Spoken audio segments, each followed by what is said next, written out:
What is your opinion of attachment-based therapy, and do you think that therapy is at risk of encouraging people to wallow in self-pity? I'm not going to talk about attachment-based therapy because I don't know enough about it to provide an intelligent critique, but I can answer the second part of the question.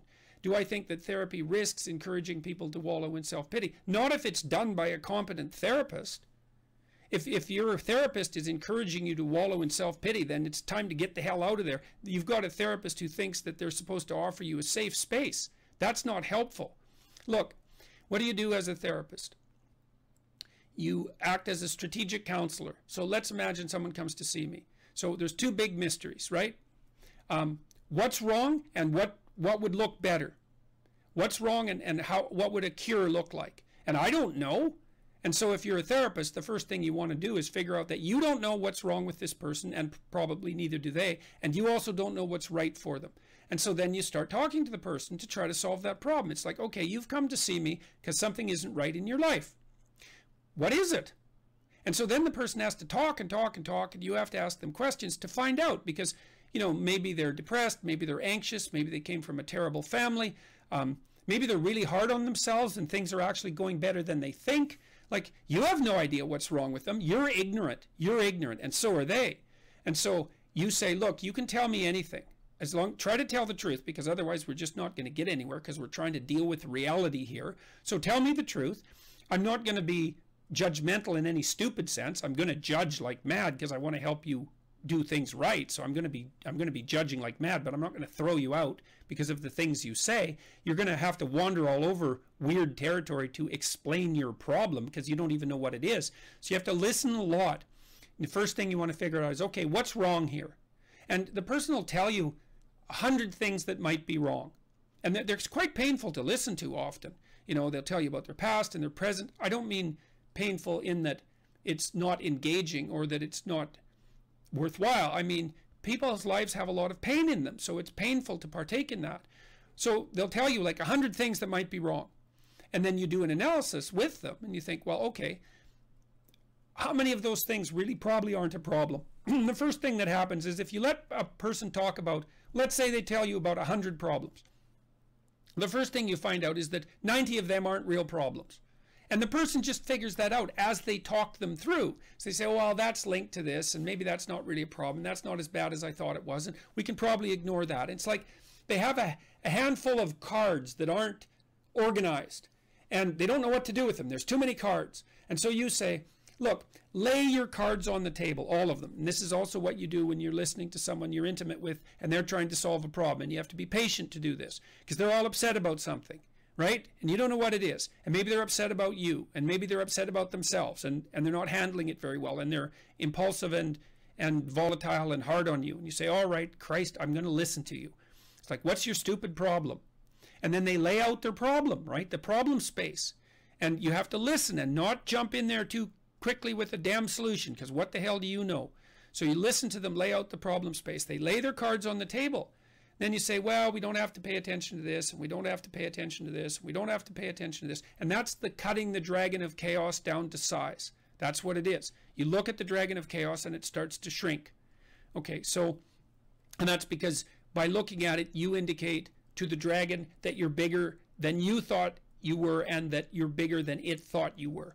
And that's very, very useful. So anyways, you lay out your cards and then you start to organize them. It's like, well, actually, I only have 10 problems. All right, so then you think, well, how can we break those problems down into manageable sub-problems, and how can you go about addressing them? That can be very complicated. I hate my job. Well, do you have an alternative? No. Well, why not? Well, I don't have a resume. I hate being interviewed. I'm afraid to make a resume. I loused up my education. I don't have any options. It's like, yeah, that's a lot of problems, man. And that's, you know, those are strategic problems. So then you have to figure out how to help the person strategize and then implement the strategies. And so the next step is, okay, now we know your problems. If you could have a solution, like that would be the opposite of the problem, what might a solution look like? Same issue. It's like, well, there's lots of solutions. I don't know what to do with my life. I don't know what job to have. I don't know what person to establish a long-term intimate relationship with. I don't know what I would like to do with my family. I don't know how to use my time outside of work. I don't know how to resist temptation like drug and alcohol abuse. I don't know I don't know how to take care of myself mentally and physically. All these complicated problems. It's like, okay, let's sketch out a potential solution. If you could have what you wanted, so that would be a cure, what would that look like? We formalize this, by the way, in the future authoring process. So if you do the future authoring program, which is part of the self-authoring suite, it will guide you through doing this. It's unbelievably useful to do that, because you're not going to hit what you don't aim at. So then you have the person lay out, okay, well, where are we headed? It's a map. Now we know where we are, and it's a problem. Now we have to figure out where we're headed. And then finally, once we figure out where we're headed, we have to figure out how to get there. We have to make the map. It's got a beginning place. It's got an end place. Now we have to map out the terrain.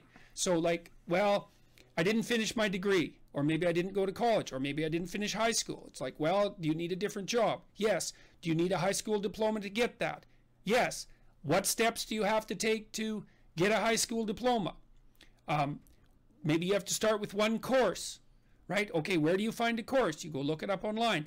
What things make you afraid to go back to school? Which of those things are stopping you? How are you going to overcome those fears? So you take the large-scale vision, which is the place you're headed to in the future, that's the cure, and then you break it down into the strategic elements that are necessary to be implemented on a day-to-day basis. And you do that so that they're difficult, but attainable.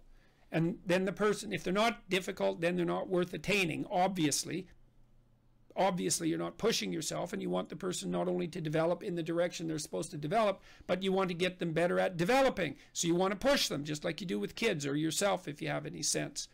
And so you break it down into small, implementable, daily processes, and then you review those with your client. None of that's wallowing in self-pity, man. Quite the contrary. Quite the contrary. So psychotherapy is get your story together. Who are you? Where you're going? Where are you going? What's your strategy? How are you going to learn to overcome the frightening and unexpected things that are going to pop up at you when you implement that strategy? So, and those can be, some of those things can be the natural world. I'm afraid of death. I'm afraid of illness. I'm afraid of insanity. And some of those can be the social world. I'm afraid of my boss. I'm afraid of my wife. I'm afraid of my friends. I'm afraid of being humiliated. I'm afraid that people won't like me. Those are the two big classes of fears, right? Fear of the great mother, nature, fear of the great father, culture. And if you're really afraid, you get to have both those fears at the same time. So there's nothing about that that's wallowing in self-pity. Quite the contrary. It's a bad therapist that does that. They're not there to feel sorry for you. They are there to be on the side of the part of you that's aiming up, and to encourage you and to allow you to have a space where you can lay out your thoughts using your free speech to think, where you can lay out your thoughts about what's wrong with you and how that might be set right. It's nothing to do with wallowing in self-pity.